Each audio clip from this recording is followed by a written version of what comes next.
Hello dear student, आप सबों का एमटीबी क्लासेस में स्वागत है। आप सब आज क्लास 10th मैथ का स्टार्ट करेंगे और हम बहुत बेसिक से स्टार्ट कर रहे हैं। चलिए हम लोग शुरू करते हैं ट्रिगोनोमेट्री, जो चैप्टर नंबर 8 है। चैप्टर नंबर 8, चैप्टर 8 पढ़ेंगे। ये ट्रिग्नोमेट्री क्लास 10th का, ठीक है। त्रिकोणमिति, ट्रिग्नोमेट्री मतलब त्रिकोणमिति। ये त्रिकोणमिति शब्द का उपयोग देखिए, हम लोग क्लास 10th का पढ़ेंगे और बेसिक से पढ़ना है, बेसिक्स टू एडवांस में ट्रिग्नोमेट्री का अर्थ समझेंगे। ट्रिग्नोमेट्री मतलब ट्राइगोनोमेट्री, यानी कि 3 ग्रीक शब्द से मिलकर बना है। कितने? 3 ग्रीक शब्द से मिलकर के बना है। ट्राई, गोनिया और मेट्रॉन। ट्राई का मतलब 3, ये ट्राई का मतलब 3 होता है। गोनिया जो है ये एंगल शब्द है, एंगल, यहाँ पर जो एंगल, तो गोनिया से गोनो शब्द बना है। कौन सा शब्द? गोनो। और मेट्रॉन से मैट्री शब्द, जिसको हम लोग मेट्रॉन, ग्रीक भाषा में जो मेट्रॉन को कहा जाता है मेजरमेंट, जिसका हिंदी में क्या बोलते हैं? माप। और एंगल को हिंदी में क्या बोलते हैं? कोण। और ट्राई मतलब 3 मतलब 3। तो ये जो है इस तीनों मिलकर के क्या बनाएगा? ट्रिगोनोमेट्री। क्या बनाएगा? ट्रिगोनोमेट्री। ये ग्रीक मैथमेटिशियन एक थे, जिसका नाम था ग्रीक मैथमेटिशियन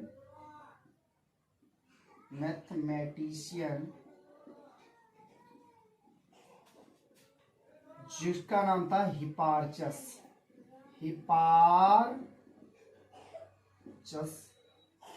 जिन्होंने ट्रिग्नोमेट्री का डेरिवेशन किया था। जिन्होंने किसका डेरिवेशन किया? ट्रिगोनोमेट्री शब्द। ये जो बात बताए सर्वप्रथम किसने बताया था? हिपार्चस ने। किसने? हिपार्चस ने बताया था कि ट्रिग्नोमेट्री के बारे में क्या होता है, ट्रिग्नोमेट्री क्या होता है।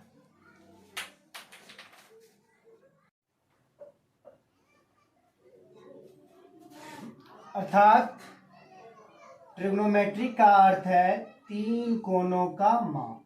ट्रिग्नोमेट्री का अर्थ है 3 कोणों का माप, 3 कोणों का माप। तो 3 कोण किस में पाया जाता है? 3 कोण हम लोग जानते हैं कि त्रिभुज में 3 कोण होते हैं। चाहे कोई भी त्रिभुज हो, चाहे समकोण हो, विषमकोण हो, उसमें कितने त्रिभुज, कितने भुजा होते हैं? 3 भुजा, 1 2 3। तो 3 भुजाएं होते हैं त्रिभुज में, इसीलिए हम यहाँ पर लिखे हैं। अतः हम सभी जानते हैं कि त्रिभुज के 3 कोण होते हैं, इसीलिए हम लोग ट्रिग्नोमेट्री के अंतर्गत क्या पढ़ेंगे? त्रिभुज की माप के बारे में अध्ययन करेंगे। किसके बारे में? त्रिभुज के माप के बारे में अध्ययन करेंगे। अब इस चैप्टर के अंतर्गत हम लोग कौन कौन से त्रिभुज पढ़ेंगे क्लास 10th के अंतर्गत? तो कौन कौन सा होगा? पहला तो न्यून कोण, दूसरा समकोण, जिसको इंग्लिश में बोलते हैं एक्यूट एंगल ट्राइंगल। समकोण त्रिभुज को हम लोग बोलते हैं राइट एंगल ट्राइंगल। अब राइट एंगल ट्राइंगल क्या होता है और एक्यूट एंगल ट्राइंगल क्या होता है, इसके बारे में समझते हैं। तो न्यून कोण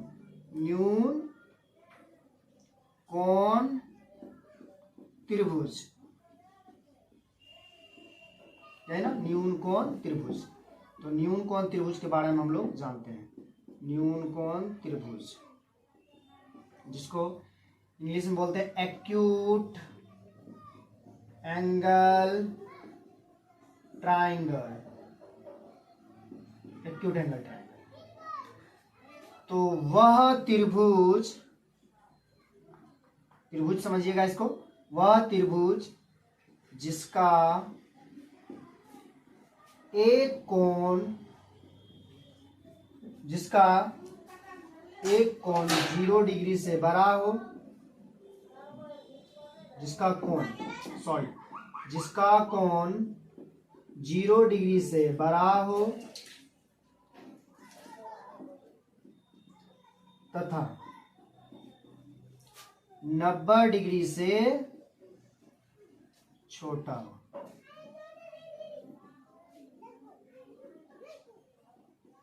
न्यून कोण त्रिभुज कहलाते हैं। क्या कहलाते हैं? न्यून कोण त्रिभुज कहलाते हैं। कौन सा त्रिभुज कहलाएगा? न्यून कोण त्रिभुज। कैसा? जब 0 डिग्री से बड़ा हो और 90 डिग्री से छोटा हो।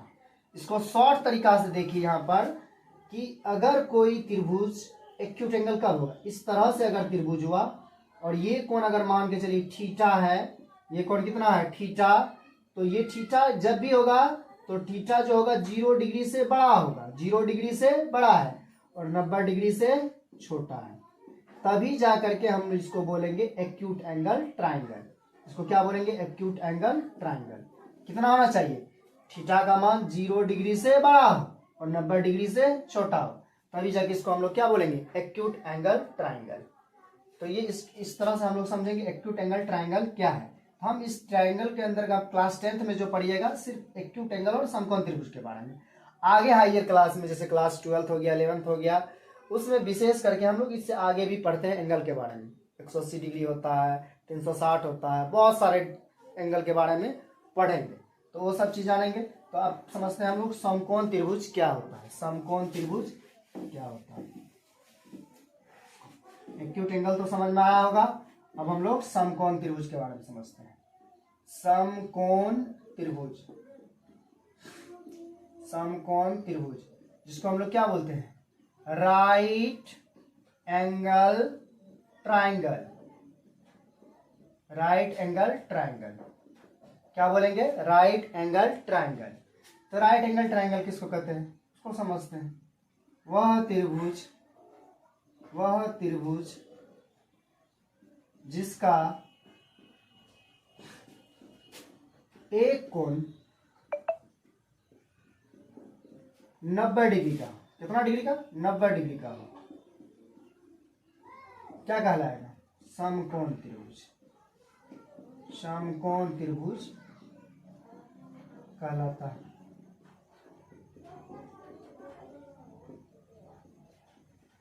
राइट एंगल ट्राइंगल कहलाता है।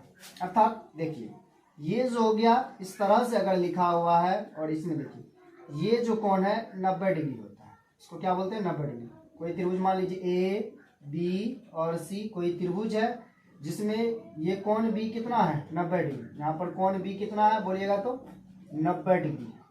और इसीलिए अगर कोई भी त्रिभुज क्यों ना हो जिसका एक कोण अगर 90 डिग्री है तो समझ लीजिए वो समकोण त्रिभुज है। क्या है? समकोण त्रिभुज। अगर एक कोण 90 डिग्री हुआ तो वो समकोण त्रिभुज हुआ। हम लोग इस चैप्टर के अंदर मेनली खास तौर पर क्या पढ़ेंगे?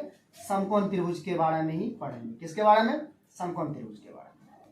आगे देखते हैं हम लोग समकोण त्रिभुज के बारे में क्या क्या है, इसको समझते हैं। इसमें क्या क्या चीज का जरूरत पड़ेगा इसको समझना है। देखिए समकोण त्रिभुज, अगर समकोण त्रिभुज कहा जाए तो पाइथागोरस समझ में आना चाहिए। पाइथागोरस क्या चीज होता है?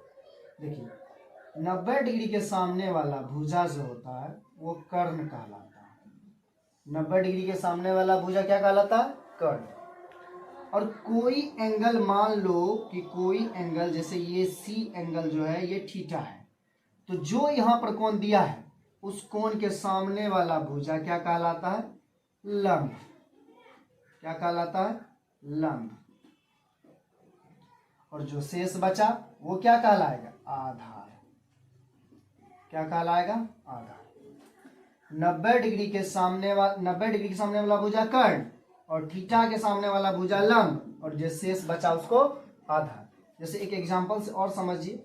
जैसे देखिए अगर त्रिभुज ए बी सी है, अगर ये 90 डिग्री है और ये थीटा है तो इसका मतलब ये सामने वाला थीटा के सामने वाला भुजा क्या होगा? लंब होगा।